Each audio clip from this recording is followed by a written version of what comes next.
Hi, my name is John Olsheimer, and I am a credit expert who contributes to creditcardinsider.com. And today's question is this: can I request a chip and PIN version of my current credit card? Excellent question. If you have not heard of chip and PIN, then you will be hearing more about it very soon, and you're going to be hearing a lot about it. A chip and PIN credit card is an alternative to the traditional magnetic stripe technology that we've had in this country for many, many decades. Right now, it's very likely that this is the type of card that you have in your wallet, and the account number information is essentially embedded on this magnetic strip, which at the time when it was invented many years ago was pretty secure. Today, not so much. You can actually buy a piece of hardware called a skimmer that can read the information off of this card or off of this mag strip, and then it can be used to replicate a new card, and then obviously can be used fraudulently.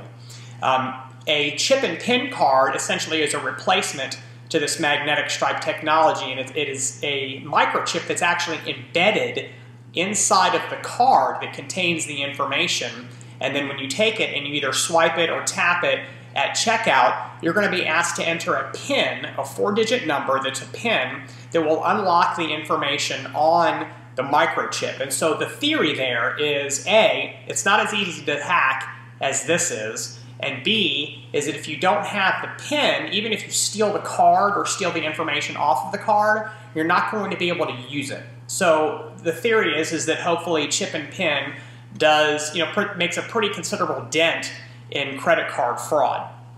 Now the question is can you go ahead and start requesting a chip and PIN version of that type of card? And absolutely you can. Many credit card issuers in the United States are now issuing cards that have the chip and PIN technology. Not all of them, but many of them are. So here's what you need to keep in mind before you run this card through the shredder and then run out to the bank and get your chip and PIN alternative, is that just because your bank may give you a card with the chip technology doesn't necessarily mean that where you tend to shop will be able to take it. In order to be able to use a chip and PIN card, you have to have a merchant that has the reader or the technology at the point of sale to be able to unlock the chip and actually read the information off of it. And today, there are many more merchants that do not have that type of technology than there are merchants that do have that technology. So you might want to ask the merchants where you frequent if they have the ability to accept the chip and PIN version of a credit card before you go out and ask your bank to convert your magnetic stripe card into a chip and PIN card, because you might find yourself in a position where you can't use your credit card anywhere and you're going to have to go back to the bank and say, hey look, I screwed up, can you give me back a magnetic stripe version of the card? So keep that in mind before you start asking.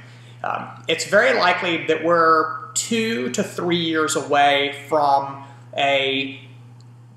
what's referred to as a critical mass of merchants that will be starting to be able to accept these types of cards. So you're not going to have to wait much longer. Don't jump the gun now and go ahead and make the conversion, especially if it means that you're not going to be able to use your credit card anywhere.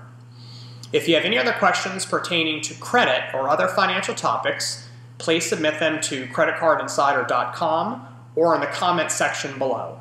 Thanks a lot for watching, and have a nice day.